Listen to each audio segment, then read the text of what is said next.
2024 में कॉन्फिडेंटली आप देखिए ऑपोजिशन बोल रही है कि बीजेपी नहीं आएगी, बीजेपी नहीं आएगी। तो फिर मेडिकल हमारा डॉक्टर, जो नेक्स्ट इंटरव्यू होगा मैम आपकी डॉटर के साथ ही होगा जो काउंसलर अगर वो है। राजी हो तो। पर हाँ। आज के कल के बच्चे बहुत इंडिपेंडेंट होते हैं, उनके अपने विचार होते हैं। जब लोगों ने देखा कि मेरे विपटा के समय ये दीदी खड़ी हुई हैं, so that's how she becomes दीदी। कोई ऑपोजिशन में जो आप एडमायर करते हो कि हाँ भाई इस बंदे में बात है, ये कुछ कर सकता है देश के लिए, कोई भी ऑपोजिशन में हो सकता है। I am sure Narendra Modi तो नहीं बोलेंगे आप। Hello and welcome to Trust. I am Utkarsh and आज मेरे साथ हैं वेस्ट बंगाल की एक कैबिनेट मिनिस्टर जो एक बहुत सीनियर कैबिनेट मिनिस्टर हैं और ये इंडस्ट्री एंड कॉमर्स और वुमेन और चाइल्ड डेवलपमेंट जैसी इंपॉर्टेंट मिनिस्ट्रीज संभालती हैं। We have with us today doctor Shashi Panja. Welcome to Trust ma'am. Thank you. This is my first interaction with Crust, thank you ma'am. and it's a pleasure. wish you well, Utkarsh. Bless you. So ma'am, जब कुछ दिनों पहले मैं आपके बारे में research कर रहा था, कुछ रीड कर रहा था ऑनलाइन, तो मुझे पता चला कि आप एक MBBS डिग्री होल्ड करती हैं, एक मेडिकल प्रैक्टिशनर रह चुकी हैं एंड आप एक सीनियर मिनिस्टर हैं। तो आपकी लाइफ में ये ट्रांजिशन कैसे हुआ? कैसे आप मेडिकल फील्ड से पॉलिटिकल फील्ड में आ गई? तो ओवरऑल कैसे आपकी entry? Quite true, quite true. दरअसल हाँ, ये भी सच है कि मेरे जो पी घर है वहाँ पे पॉलिटिक्स वाली कोई बात ही नहीं थी। लेकिन पढ़ाई वगैरह करते आरजी कौर मेडिकल कॉलेज में मेडिकल स्टडीज़ में जब परस्यू कर रही थी, तो तब आई मेट माई हस्बैंड है। तो मुलाकात के समय भी मैं समझ नहीं पाई कि उनकी इतनी पॉलिटिकल बैकग्राउंड है, लेकिन बाद में मुझे पता चला। लेकिन उन दिनों ना इतने हम लोग को इम्पोर्टेंस नहीं देते, पढ़ाई में ही इतने व्यस्त थे।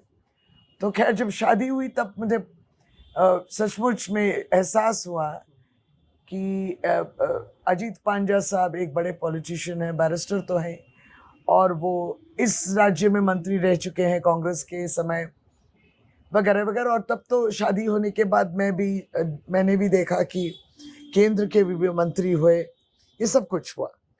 तो पॉलिटिक्स मेरे लिए कभी थी नहीं मेरे एम्बिशन में। मैं अपनी मेडिकल प्रैक्टिस और मेडिकल स्टडीज़ को लेके ही आगे बढ़ रही थी। लेकिन जो लिखा हुआ रहता है उसको आप जो है वो आ ही जाता है वापस आपके। बिल्कुल। तो हुई बात कि अजीत पांजा साहब जो मेरे ससुर जी हैं, फादर इन लॉ, अब तो नहीं रहे, लेकिन उनके कैंपेन्स वगैरह में हम लोग पार्टिसिपेट करते थे। वो कहते थे तो एक टीम लेके हम लोग जाते थे उनके पॉलिटिकल कैंपेन्स में। तो ये सब चलता रहा। मेरी मदर इन लॉ चल बसी, वो भी पॉलिटिकली एक्टिव थी। उसके बाद जिम्मेदारी और भी आने लगी कि ये पॉलिटिकल कैंपेन आप हैंडल वगैरह करो। मैं उनकी काउंटिंग एजेंट, इलेक्शन एजेंट भी बनने लगी।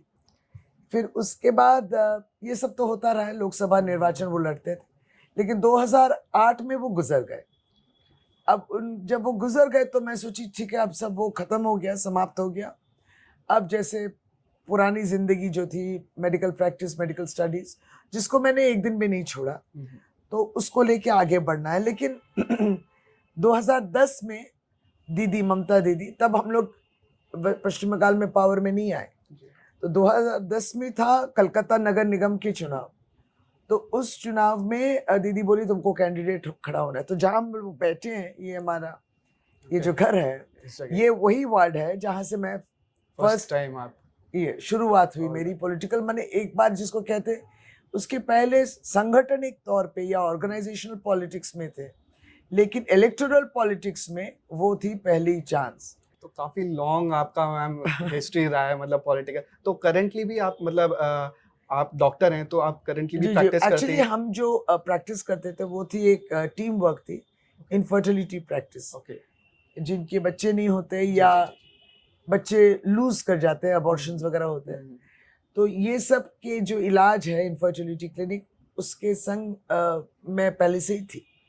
तो ये टीम वर्क में ही होता तो है। मैम एट प्रेजेंट भी आप मतलब अभी भी पहले जितना वॉल्यूम ऑफ वर्क था या the time I used to dedicate for the clinic, that has been reduced, but I still go. I did go today also.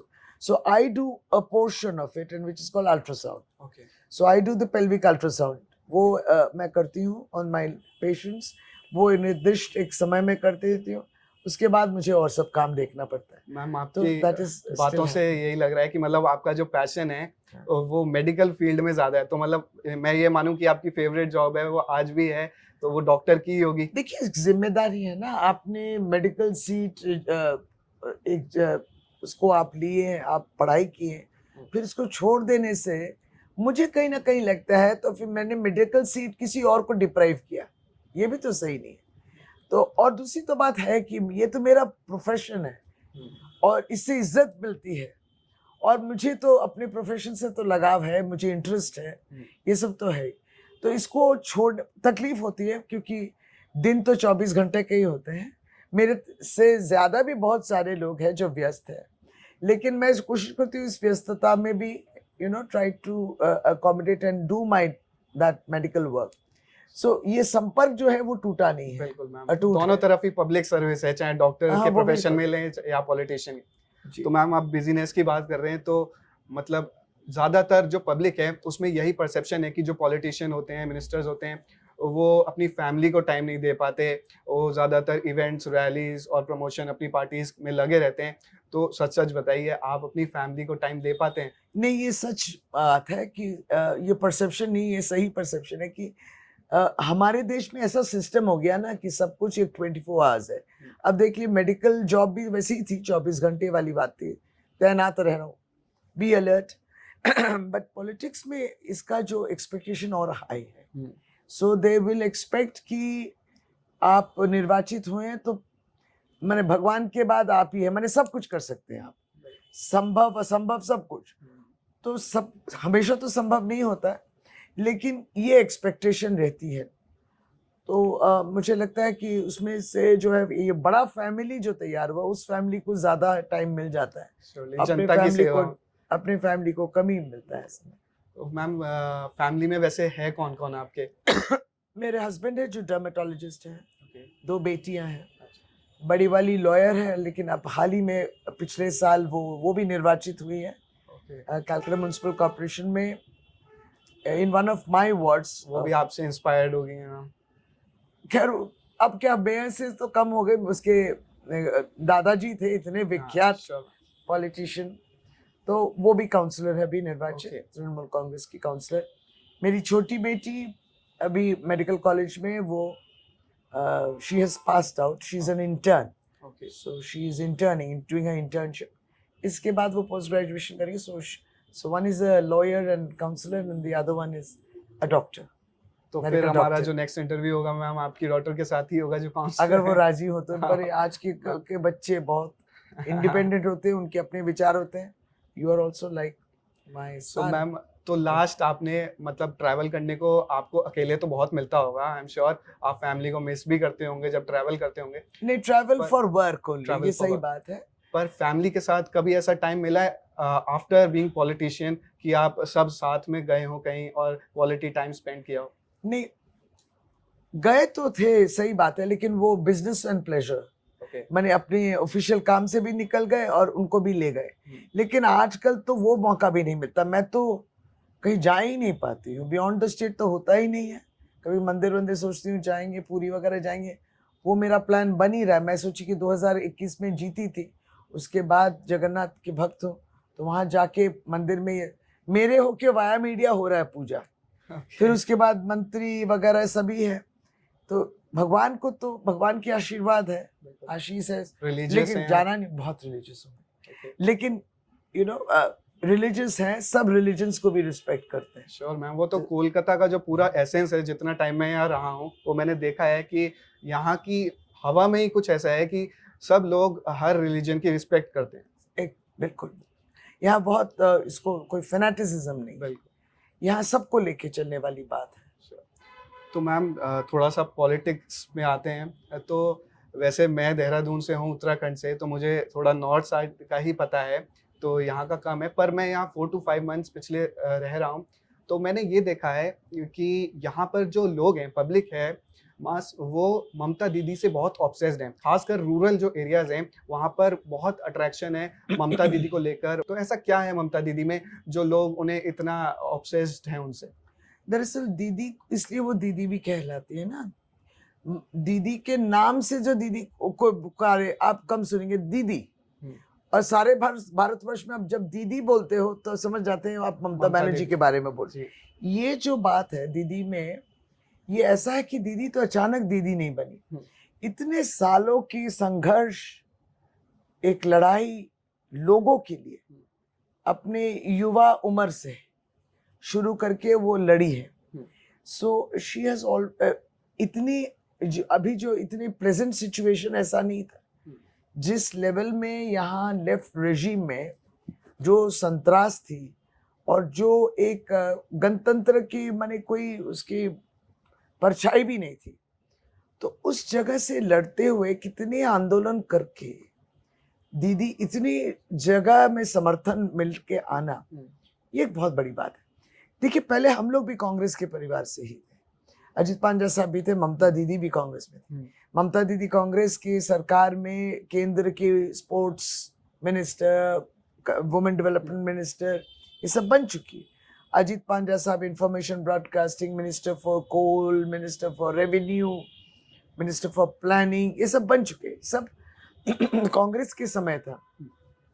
लेकिन कुछ तो थी जो कांग्रेस से नहीं हो रही थी। जब ममता दीदी ने देखा कि इतने कोशिशों के बावजूद, आप देखिएगा कलकत्ता में हमेशा कांग्रेस के पक्ष में वोट था, लेकिन गांव के तरफ या जिलाओं में वो लेफ्ट फ्रंट थी।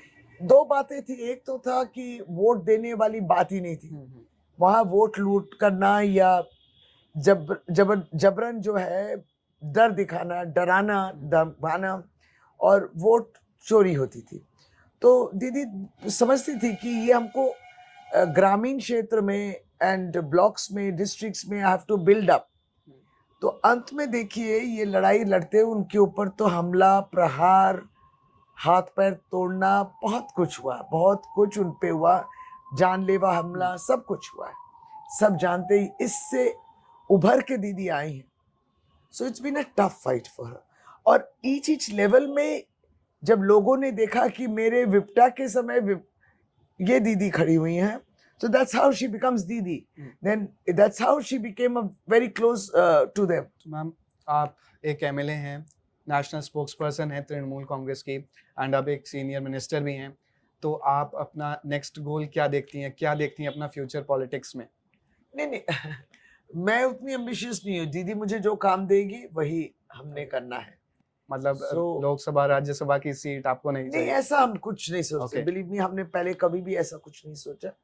तो आप जो हैं, मतलब आप कह रही हैं कि आपके पर्सनल अभी इतने ज़्यादा नहीं है एम्बिशंस, पर you are following your leader, you are following Mamata Didi, and जैसा वो कहेंगे आप उस तरह से आगे बढ़ेंगे। हमने I am very obedient soldier of the party. I have always obeyed her. Whatever job she has told me to do, I have done this. So there is, I don't think we have to rise up, all have to rise above personal ambitions, because now we have to think about, of course, West Bengal and by and large the country, because यहाँ secular fabric को disturb किया जा रहा है। आपकी freedom पे जो है कोई नजर रख रहा है। आप क्या बोलते हैं, कहाँ जाते हैं, आप क्या पहनेंगे, आप क्या खाएंगे, आप कौन से धर्म को बिलोंग करते हैं। तो मैम, अभी 2024 इलेक्शंस अराउंड द कॉर्नर ही हैं, बस 2 साल रह गए। तो आपको क्या लगता है, इस बार बीजेपी को जो सारी ऑपोजिशन पार्टीज हैं वो टक्कर दे पाएंगी? देखिए, बीजेपी जब 2014 बोली या 2019 में अगर आप देखें तो बहुत सारे पार्टियों को लेके एक एनडीए रेजिम, एनडीए एक अलायंस थी। बीजेपी मेजर बहुत सीट्स मिले 2014 से 2019 में, उनको ज्यादा मिले, लेकिन उनके अलायंस पार्टनर्स थे। अगर आप 2019 वाला लिस्ट निकालें कि कौन कौन थे उनके अलायंस पार्टनर्स, और आज अगर आप देखें तो हर कोई उनको छोड़ दिया। एक आध छोड़, एक छोटे उनको छोड़ के बाकी सब ने छोड़ दिया। तो क्या बात है? अर्थात ये जो भाजपा में ये क्या करते हैं कि ले तो लेते हैं आपको पार्टनर, लेकिन आपको ही निगल लेंगे। कैसे निगलते हैं? निगलते इससे कि आपके जो विधायक है, आपके एमपी है, उनको हम ही ले लेंगे खरीद के। अच्छा, ये थी क्या पहले? ये यहाँ भी चलता है बंगाल में, मतलब बंगाल में खरीदना आसान नहीं है, यहाँ नहीं खरीद। ऐसा क्या रीजन है यहाँ पर? इस तरीके के वैल्यूज नहीं रखते हम लोग। आपको करप्शन सब तरफ दिखता है, ओनली नॉन बीजेपी स्टेट्स में। ये कितने दिन चलेगा? अर्थात मैं लड़के निर्वाचित हो जाऊंगी तब आप मुझे आके खरीदेंगे, पश्चिम बंगाल में ही नहीं। सो इनफैक्ट अगर इतने ही कॉन्फिडेंट होते तो इतने सारे सीटों को लेके लोकसभा में, कितने 133 सीटों को लेके वो डिस्कशन में नहीं बैठते, because the threat is there.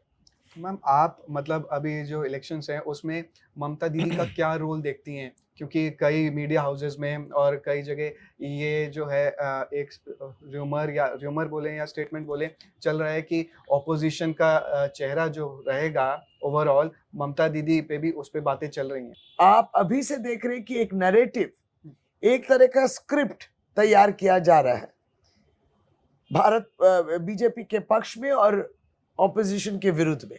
नहीं, ऑपोजिशन में यूनिटी नहीं है, इनके कौन लीडर है, अरे ये तो तय कर लेगा ऑपोजिशन ना।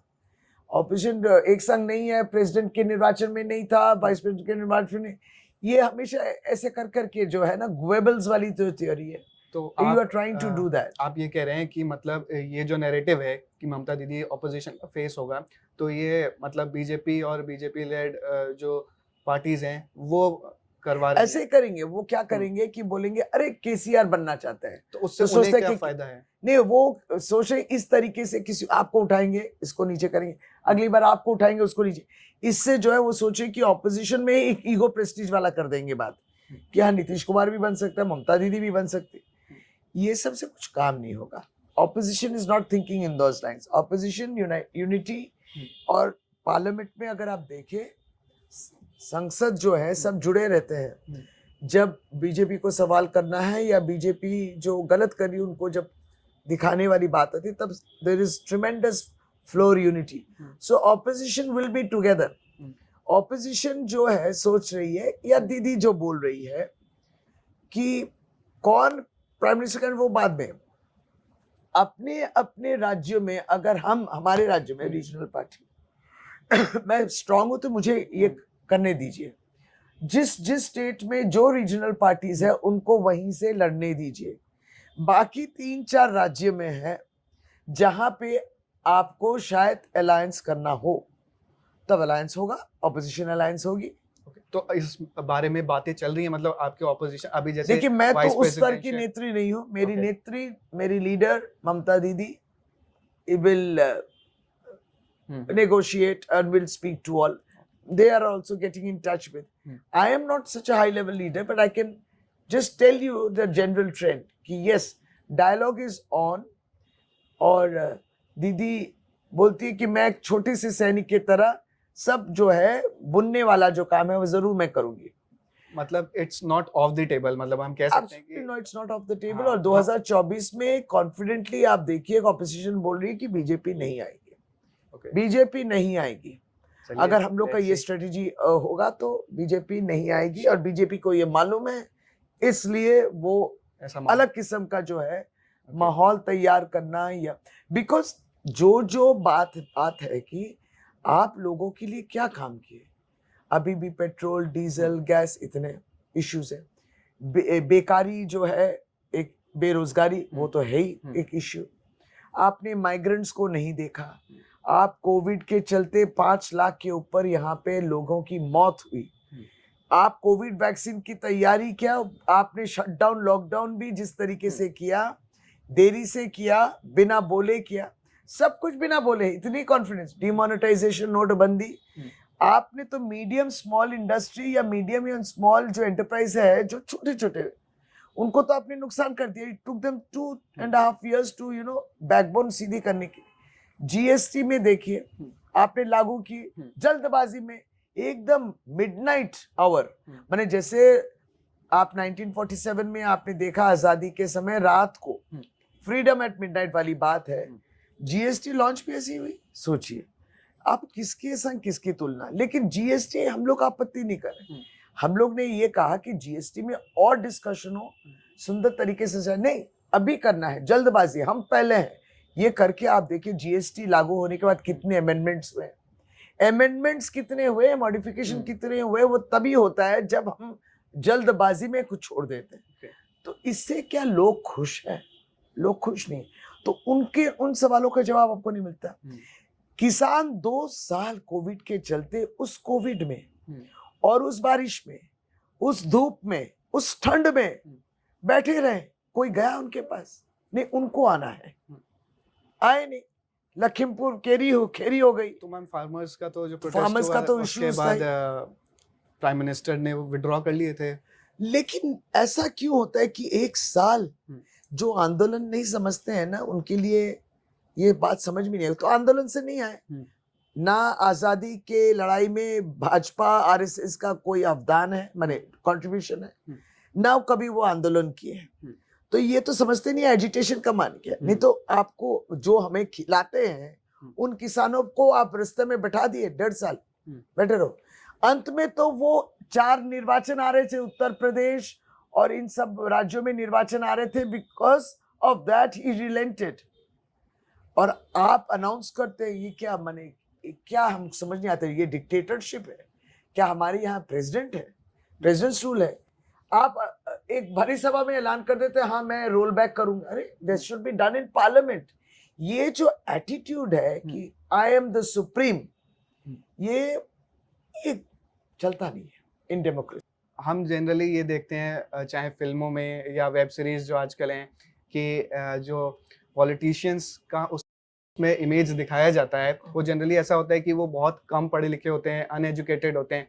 तो क्या ऐसा असल में है प्रेजेंट सिनेरियो में, या फिर ऐसा नहीं है, ऑपोजिट है इसका कि वेल एजुकेटेड पॉलिटिशियंस की मेजॉरिटी है? नहीं, मैं ये कहूंगी कि हमारे पश्चिम बंगाल में many educated people have come into political life, यहाँ पे आए हैं। लेकिन एट द सेम टाइम अगर आप ऑल इंडिया देखिए तो एक स्टडी थी, पीआरएस की स्टडी थी, वो हाल ही में 2019 में भी जो एमपीज इलेक्टेड हुए थे जो भी राज्य से, तो उनकी क्रिमिनल बैकग्राउंड्स क्या है ये भी देखा, बहुत सारे निकले, माने बहुत सारे निकले। तो इस तरीके के बैकग्राउंड के लोग भी ये भी होना नहीं चाहिए। एवरीवेयर आपको लोग देख के होप रखते हैं, कैरेक्टर होना चाहिए। क्या लगता है कि मतलब अच्छी एजुकेशन का पॉलिटिशियंस को मतलब होना कितना जरूरी है आजकल? ये इसलिए जरूरी है कि आप जिन लोगों को रिप्रेजेंट करते हैं उनका काम जल्दी समझ भी पाएंगे और काम कर भी सकेंगे। I think it is definitely an added advantage. So मैं आपसे एक क्वेश्चन, मतलब काफी ऑनेस्ट आंसर, मतलब आपने पूरे ही थ्रू आउट अभी तक इंटरव्यू में ऑनेस्टली आंसर किए हैं सारे क्वेश्चंस, पर एक मैं चाहूंगा कि आप सच सच बताओ कि आपका फेवरेट पॉलिटिशियन कौन है, पर ममता दीदी का नाम नहीं लेना आपको। तो अब तो वो नहीं रहे, अजीत पांजा साहब। ओके। और कोई ऐसा ऑपोजिशन में, कोई ऑपोजिशन में जो आप एडमायर करते हो कि हाँ भाई इस बंदे में बात है, ये कुछ कर सकता है देश के लिए? कोई भी ऑपोजिशन में हो सकता है। I am sure Narendra Modi तो नहीं बोलेंगे आप। नहीं, वो तो नहीं बोलेंगे, अगर होता तो कुछ तो जरूर बोलते। लेकिन I don't know, I have to think. अभी मैं कुछ I think I will remain non committed. एक आध नाम तो बताइए जिसको एडमायर करते हैं। 2 hours later. चलिए we will conclude with इतना सोचना पड़ रहा है, देखिए ये भी तो सही नहीं है। बहुत लंबा पॉज हो गया। मैं ये भी नहीं कर रही हूँ कि मैं कोई परफेक्ट हूँ। नहीं, मैं तो ये नहीं कह रही हूँ कि मैं परफेक्ट हूँ। Many people may not like me. ये तो यही तो जिंदगी की सच्चाई है कि कुछ लोग आपको पसंद करेंगे और बहुत लोग आपको नापसंद करेंगे, लेकिन अपने काम पे डटे रहना। अगर मैंने ममता दीदी के बारे में मना नहीं किया होता तो फर्स्ट आपकी प्रेफरेंस दीदी होती? जरूर, उनकी वजह से ही तो यहाँ पे। सो बंगाली सिनेमा या मैं तो अभिषेक बैनर्जी भी बोलती, लेकिन आप तो बोल दिए नहीं, इन 2 नामों से आप अलग रहिए। नहीं, अभिषेक बैनर्जी नहीं बोला था मैम, मैंने सिर्फ दीदी का बोला था। ओ, मैं तो सोची कि आप तब तो मैं समझू कि फिर Abhishek Banerjee. Okay, definitely he is a fighter, captain है। सो बंगाली सिनेमा या हिंदी सिनेमा? मैं तो बचपन से बहुत हिंदी सिनेमा देखती थी। ओके। अभी मौका नहीं मिलता। कोई फेवरेट फिल्म्स आपकी? मेरे देखो बहुत जनरेशन गैप है अपने में, तो मैं जो सिनेमा का नाम करूंगी शायद आपको नहीं मैम पता तो होगा, पर स्टोरी टू से any of the favourite ones, but है तो बहुत सारे, समथिंग लाइक दीवार और समथिंग लाइक अमिताभ बच्चन. अमिताभ बच्चन वाली, या तो I like all the old ones like even Dev Anand movies, I like Satyajit Ray movies, I like उत्तम कुमार की मूवीज, बहुत सारे चॉइस है, फेवरेट अच्छा एक्टर. लगता है. Favourite actor would be again as I said Amitabh Bachchan हो या हमारे उत्तम कुमार हो. और आजकल के कोई भी यंग जो टैलेंटेड एक्टर्स आ रहे हैं, सभी उनमें से बहुत कोई- टैलेंटेड है. कोई आप देखना जिनको पसंद करते हो. अभी रणबीर ब्रह्मास्त्र. कुमार, this रणवीर रणबीर सिंह. कपूर अच्छा, Ranbir Kapoor. is interesting and also Deepika's husband, वो भी तो रणबीर है. रणवीर सिंह. रणबीर सिंह, ये Deepika's दोनों husband. बहुत. हाँ. Ranbir Singh is very talented, Ranveer Singh. जरूर Okay. talented. He's So- come up the hard way. Hmm. No family background of acting Yeah, sure. or anybody in Yes. films. So, ma'am, मेरे फेवरेट क्रिकेटर हैं Kapil Dev, Kapil Dev. As old, okay, बचपन से ही. क्या बात है. सो I still तो favourite. 83 का world cup तो आपने फिर एकदम. लाइव देखा होगा. एकदम लाइव देखा. Okay. यहाँ पे I am very Bengal fond में. of tennis also. Okay. So And tennis, do you play tennis, ma'am? सब खेलते, अभी कहाँ खेलते. I played badminton hugely. बहुत खेले हैं बैडमिंटन. अब तो सब छोड़ दिए, लेकिन बैडमिंटन में Prakash Padukone was favorite. Then in tennis, I used to like Bjorn Borg. I think he was very good. Retired early, very good. And ladies में Chris Evert. हमने कहा ना वो सब जनरेशन बहुत पुराना वाला है. हाँ, वो थोड़ा पुराने नेम्स हैं, पर मतलब आप ओवरऑल मतलब पॉलिटिशियंस को देखा जाए तो वो सिर्फ अपने हार्डकोर पॉलिटिक्स में इंटरेस्ट रखते हैं, पर आप नहीं, और I love it. खासकर ये बंगाल के जो पॉलिटिशियंस हैं, मैंने देखा है कि मतलब आर्ट और कल्चर, चाहे स्पोर्ट्स हो गया, किसी को भी लेकर काफी इंटरेस्टेड और मतलब अच्छे तरह से उन्हें फॉलो भी करते हैं. हाँ, कोशिश तो करने, उतना फॉलो नहीं होता, लेकिन ये पहले वाली जो है ना मूवीज, कभी अगर दिख भी जाए ऐसे देख लेते हैं. कितने बार देख लेते हैं. टाइम मिल पाता है मैम कभी? ऐसा सब अपने फोन पे, फोन में. यूट्यूब या Okay. उसी में देख लेती हूँ. सजेशंस या फेसबुक, समथिंग लाइक अगर आप पूछिए तो कॉमेडी, हाँ. तो समथिंग लाइक गोलमाल आप हजारों बार देख सकते हैं.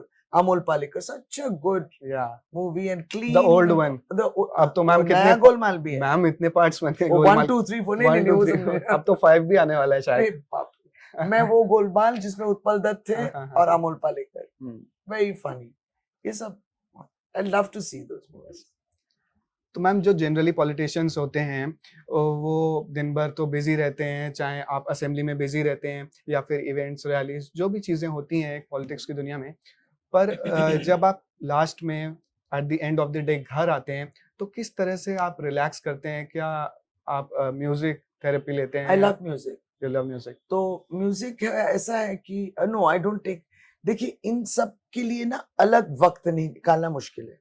तो मान लीजिए I am travelling in the car, sometimes ऐसे भैया रेडियो चलाओ, वही पुराना एफएम चैनल चलाओ. That's where you find your That's- relaxation. Yes. या तो फिर मैं जब आ भी जाती हूँ घर, और अगर जितना समय मिलता है, even if I am with some files और सम वर्क, वो पुराने गाने चलता तो रहता है. चलता ही रहता है. तो वो काम के मुकेश हो या साथ-साथ मोहम्मद रफी हो या लता जी हो या मोहम्मद आशा रफी भोसले हो या हेमंत कुमार हो या मन्ना दे हो. अब हम लोग तो पुराने ही हैं. नहीं मैम, वो तो सिंगर्स थे. They are बहुत ज़बरदस्त. legends, absolutely. And some songs, you really associate with. लगता है जीवन के उस पल से गुजरते हुए आते हैं, ये सब होते हैं. मेमोरीज जो सच्चाई होती है हैं उनमें. म्यूजिक से जुड़ी होती हैं, एक तो कभी कोई म्यूजिक सुनो तो वो मेमोरीज वापस रिकॉल हो जाती हैं. तो वही अनवाइंडिंग है. Hmm. And the other unwinding which I do is I play sudoku. Okay. तो वो तो That's डाउनलोडेड है interesting. इसमें, तो वो तो कभी कभी हाँ. गाड़ी में भी हो जाता अच्छा. है. So do sudoku. Sudoku. पहले मैं क्रॉसवर्ड भी करती थी, लेकिन अब समय नहीं मिलता. क्रॉसवर्ड समटाइम्स मैम बीच में अभी एक गेम आया था, आई एम क्या नाम था उसका गेम का, जो जिसमें पजल्स, एक वर्ड होता था और वो वर्ड गेस करना होता था, उसमें अलग अलग अल्फाबेट्स डालने होते थे, तो वो काफी हिट हुआ था गेम. अच्छा, मुझे बताइए. हाँ, उसका नाम मैं आपको तो आप मुझे WhatsApp भेज जरूर दीजिए, करूँ. WhatsApp कर हाँ, दीजिए, हाँ. I'll download it. हाँ, only अच्छा, 5 good, attempts good. और you have to guess the word. तो So उतना वो कर लेती हूँ मैं. सुडोकू बस अच्छा ही लगता है. एंड ऑल्सो सो यही हम सब हॉबीज है आपकी, ये थोड़ी छोटी छोटी, जितना टाइम मिल पाए। जितना टाइम निकलता है। ओके। सो मैम, मैं जितने टाइम यहाँ रहा हूँ, एक चीज और, पिछले साल मतलब जब इलेक्शंस थे यहाँ पर बंगाल में, तब एक नैरेटिव बहुत चल रहा था कि बंगाल को सोनार बांग्ला बनाएंगे, और हर पार्टी चाहे बीजेपी, वो सब पार्टीज इस नैरेटिव को चला रहे थे सोनार बांग्ला के। तो ये क्या कॉन्सेप्ट है सोनार बांग्ला का? नहीं, वो है ही मैंने हमारे जो रविंद्र संगीत है उसमें आप देखिएगा बांग्लादेश का आई गेस नेशनल एंथम में जो अमर सोनार बांग्ला, अमर मैंने सोनार, जिसको अगर आप किसी को बहुत पसंद करते हैं तो आप वो वर्ड यूज करते, तुम्हें अमर सोना, यानी you're my golden boy, you're my golden girl, or this country, the state। अगर आप किसी की किसी के लिए अच्छा करना चाहते हैं, या सब में वो ये वर्ड बहुत एक वर्ड ऑफ अफेक्शन है। तो वही वर्ड ओलंपिक सोनार बांग्ला कोरबो, मैंने इसमें सोना तो फसल तो सोना नहीं होता ना, लेकिन ये कहना कि ये बहुत अच्छा फसल होगा, तो उसके लिए सोनार फसल, या इस तरीके से ये एकदम रविंद्र संगीत तो या रविंद्र, ये लोग क्यों यूज कर रहे थे ये टर्म सोनार बांग्ला से? इनका क्या ये कहने के मतलब लिए था? कि देखिए ये वो नहीं हुआ तो हम लोग जब आएंगे एकदम मैंने बंगाल को ऐसा बनाएंगे कि सोनार बांग्ला हो जाए, मैंने एकदम ये कहने के लिए बहुत अच्छी तरीके से हम लोग जतन लेंगे, एकदम मुड़ा देंगे, एकदम आपको सब कुछ करेंगे आपके लिए। तो मैम, आपकी पार्टी तृणमूल कांग्रेस क्या कर रही है बंगाल को सोनार बांग्ला बनाने के लिए? नहीं, देखिए हम लोग इतना मानते हैं कि जब दीदी पावर में आई थी 2011 में, लोगों के प्रति एक जिम्मेदारी वाली बात होती है, खास तौर से ये सरकार सोशल वेलफेयर स्कीम्स जो लोगों के लिए, महिलाओं के लिए, बच्चों के लिए, और एकदम जन्म से शुरू करके मृत्यु तक इतने सारे स्कीम्स है कि कहीं ना कहीं जीवन के हर पड़ाव में आपको एक सहायता गवर्नमेंट की ओर से मिलती है। ये चीज तो मैंने भी नोटिस किया मैम, यहाँ पे वेलफेयर स्कीम्स जो है, और बहुत लोग उसका यूज भी करते हैं, और रूरल एरियाज में जहाँ इतनी नॉलेज नहीं होती वहां भी लोग यूज कर रहे हैं वेलफेयर स्कीम्स। उसके लिए बहुत पॉपुलर है, और एक एक की बेनिफिशियरी स्ट्रेंथ जो इतनी ज्यादा है, इसलिए दुख होता है जब हम लोग सुने कि ये सोशल वेलफेयर स्कीम्स को किसी ने कहा कि ये सब फ्रीबीज है, ये सब वोट जीतने के लिए। नरेंद्र मोदी ने कहा ये सब फ्रीबीज है। आपने देखा ना, ये राजनीति, अगर इस तरीके से आप नजरिया रखेंगे तो कहीं ना कहीं आप तो अपमान कर ही रहे हैं। जो ले रहा है उसको आप अपमान करें कि तुम तो भीख ले लिए। You should not look at it like this, because आप देश की परिस्थिति अगर आज भी देखें तो इस तरीके की इकोनॉमी हमें नहीं चाहिए। हम लोग कहते हैं क्या कि आज भारतवर्ष यूनाइटेड किंगडम को सरपास कर लिया by becoming the 5th largest economy in vis-a-vis GDP। लेकिन इसका ये मायने नहीं है कि हम इकोनॉमी में आगे तो बढ़ गए, लेकिन उसके चलते हमने देखा कि कुछ लोग बिलियनर बन गए, लेकिन बहुत लोग पीछे रह गए। इनइक्वालिटीज जो हैं, inequalities, disparities, the gap has widened. तो ये नहीं हो सकता। तो दीदी का नजरिया ऐसा है कि हम कैसे सबको लेके चल सकते हैं। Ma'am, I wish you all the best in making Sonar Bangla, and I also want to see Bengal and India both shining, not only Bengal but also India. And with that, I think that it's a good time to conclude. Thank you. Ma'am, एक बार हमारे जो viewers हैं, अगर आपको अच्छा लगा जो हमने बात करी तो कैमरे में देखकर बोल दीजिए, और ये भी पहले तो मैं आपके सब जो दर्शक हैं उन सबको बहुत बहुत नमस्ते करती हूँ, और ये भी कहती हूँ कि आप लोग बंगाल आइए दुर्गा पूजा के समय। अभी एकदम हम लोग दुर्गा पूजा और 15 दिन में शुरू होने वाली, आप एंजॉय कीजिएगा। और दूसरी बात है कि हम लोग भी चाहते हैं कि ये चैनल जो है एकदम सच्चाई से जो भी बात हो, निष्पक्ष रूप से आप अपने हमारे बातों को सामने रखिए, जैसे आज रखी जैसे आपने किया। मैम, हमारे चैनल का थीम ही यही है कि जो पॉलिटिशियंस होते हैं उनकी लाइफ की इनसाइट, थोड़ी पर्सनल लाइफ, वो क्या करते हैं पर्दे के पीछे, टीवी डिबेट्स के बाद क्या करते हैं, उसको हमारे व्यूअर्स के सामने रखना, और वही छोटी सी कोशिश हमने आज करी थी। मैम, बस एक बार कैमरे में देख के हमारे व्यूअर्स को जो भी देख रहे हैं उन्हें सब्सक्राइब करने के लिए कह दीजिए कि जरूर। मैं तो आप सभी को ये करूंगी, मैं तो कुछ सब्सक्राइब कर रही हूँ, लेकिन आप भी सब्सक्राइब करिए, जानिए, समर्थन कीजिए। Crust. कोशिश जो है, क्रस्ट Crust यूट्यूब को- चैनल। क्रस्ट यूट्यूब चैनल जो है, इसको आप अगर हम लोग सब समर्थन करेंगे तो जो आज की यंगर जेनरेशन है उनकी जो एक इच्छा है, उनकी जो एक एंटरप्राइज है, उसको सपोर्ट करना है। और आप आपके हमारे जो व्यूअर्स होंगे, आप क्रस्ट के जो व्यूअर्स होंगे, वही तय करेंगे कि उनको कितना पसंद हो रहा है। लाइक कीजिएगा, सब्सक्राइब बिल्कुल। कीजिएगा, ज्वाइन कीजिएगा। Thank you ma'am. Thank you. Thank you.